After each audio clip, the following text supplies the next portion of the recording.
தினம்தோறும் விளக்கேற்ற நல்ல எண்ணெய் இதயம் நல்லெண்ணெய். தொழிற்சாலை மற்றும் நிறுவனத்தின் மின்சார தேவையை வங்கி நிதி உதவியுடன் சொந்தமாக சோலார் பிளான்ட் அமைத்து முழுமையாக நீங்களே பூர்த்தி செய்து கொள்ளலாம். மேலும் விவரங்களுக்கு Velan infra project private limited, Chennai.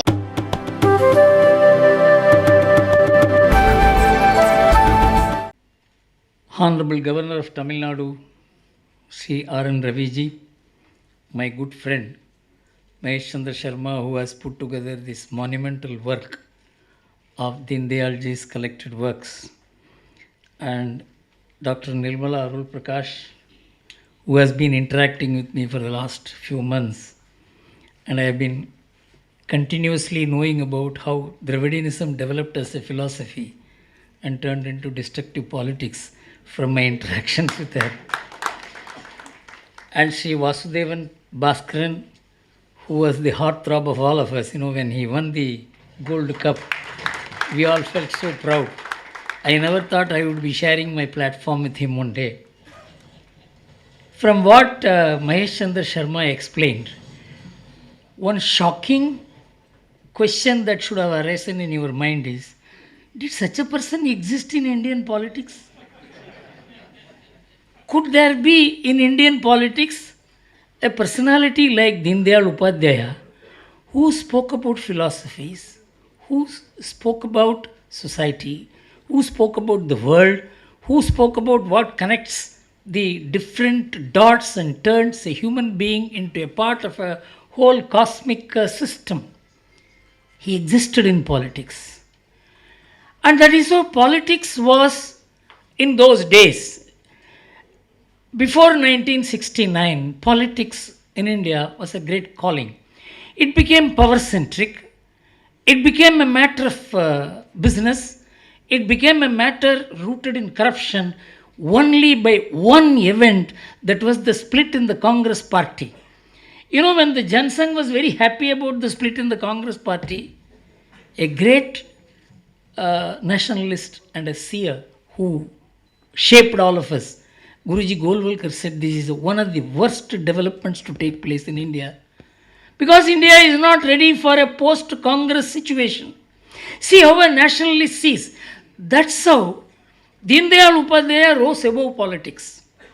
And he spoke about things which are millennial in value. Some people, they can see 1,000 years later what will be the position. By looking back 1,000 years before, what was the position, connect the two to the present, and what are the distortions that are taking place at present. In 1970, when we were all fighting against emergency and about the kind of socialist tsunami that was taking place, we were all called CIA agents merely because we differed from them. Just opposing the people who called themselves socialist turned us into CIA agents. That was the branding politics. That was the divisiveness in politics. That is the silo-based politics which made each segment of India, which Deen Dayalji saw as an integrated whole, was split by politics into pieces. Today, can you imagine a person like Sampurnanand, who was a Congress chief minister, writing a foreword for a book of an RSS pracharak who turned into a political leader, Deen Dayal Upadhyaya? Can we think of Ram Manohar Lohia, a socialist, who had serious differences with Deen Dayal Upadhyaya, sitting together and discussing what are the common issues on which they can agree? Now we will discuss only the differences. We will never discuss the common ideas. Deen Dayalji was a person who looked at the commonalities by rising to a helicopter level of looking at things. Unless you go up, you can never understand what interconnects the people. Of course, Maheshji spoke about the philosophy. I will talk about the practical issues, which was not visible in Deen Dayalji's lifetime. Deen Dayalji spoke about not just the society, he spoke about the individual, his relations with the family, with the community, with the larger society, the nation, and the world, and the universe. There is an expanding circle of consciousness which makes the man feel his responsibilities towards the immediate and also the ultimate. This may look very abstract, but I will give you the immediate example.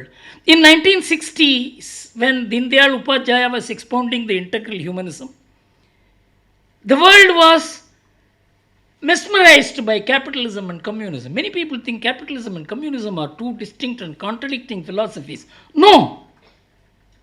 They are competing philosophies, and their goal is not different. And it is only property dispute between them. Whether the property should be owned by the individual or the state was the only dispute between the two, and to which the property should be put to use. On that there was no difference.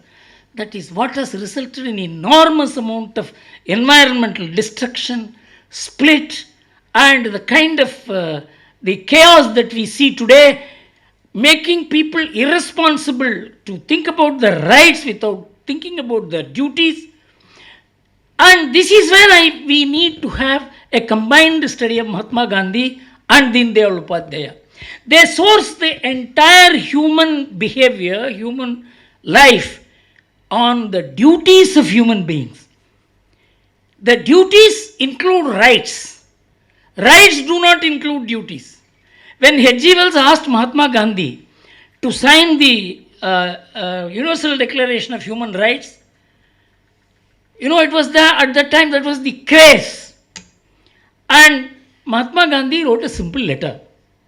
He said, you change the title of the Universal Declaration of Human Rights into Universal Declaration of Human Duties, I will sign. The man was so foresighted.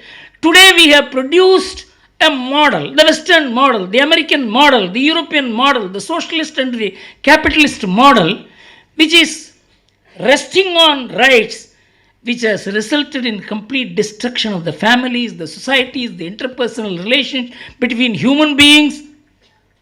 Today in America, no son thinks of taking care of the father. In fact, that is not even a social norm. No father needs to educate the son. With the result today, the entire burden of the family, which before 100 years, the American families used to discharge the burden of taking care of the elders, taking care of the children, and there was an integrity, there was a sense of duty that after a child is born, we are not individuals. And that kind of responsibility has been completely destroyed. With the result, more than 51% of the American population is dependent on the state. And the state assures the universal social security, and the universal social security was celebrated as something, a replacement of all families, replacement of all relationships. It is only a relationship between the individual and the state through citizenship, laws, courts, police, army, rules and regulations.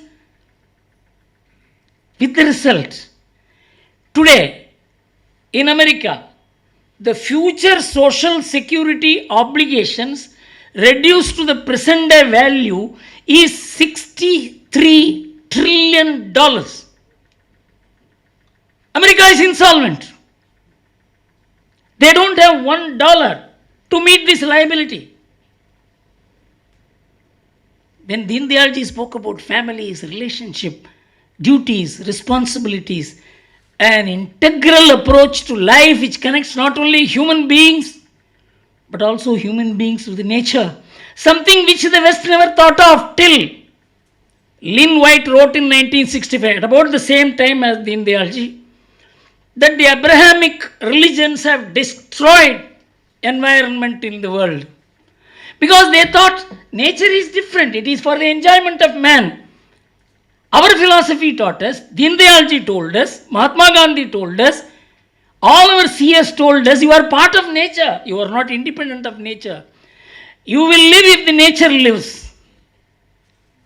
This kind of ideas which was generated in this country, propagated in this country, retailed through thousands and thousands of great seers and saints, was destroyed by westernization. Dindayalji's appeal was to the future conscience of India. And it is now remanifesting. People thought these are all old ideas which have no value. it is now beginning to, nobody even knows these are all Deen Dayalji's ideas. But these ideas are now percolating and spreading around the world. That is the success of a person whose name is not known, but whose ideas are pervading the world. And an enormous amount of work has been done by the team led by Maheshji, and I am extremely happy to have participated in this function. Thank you very much.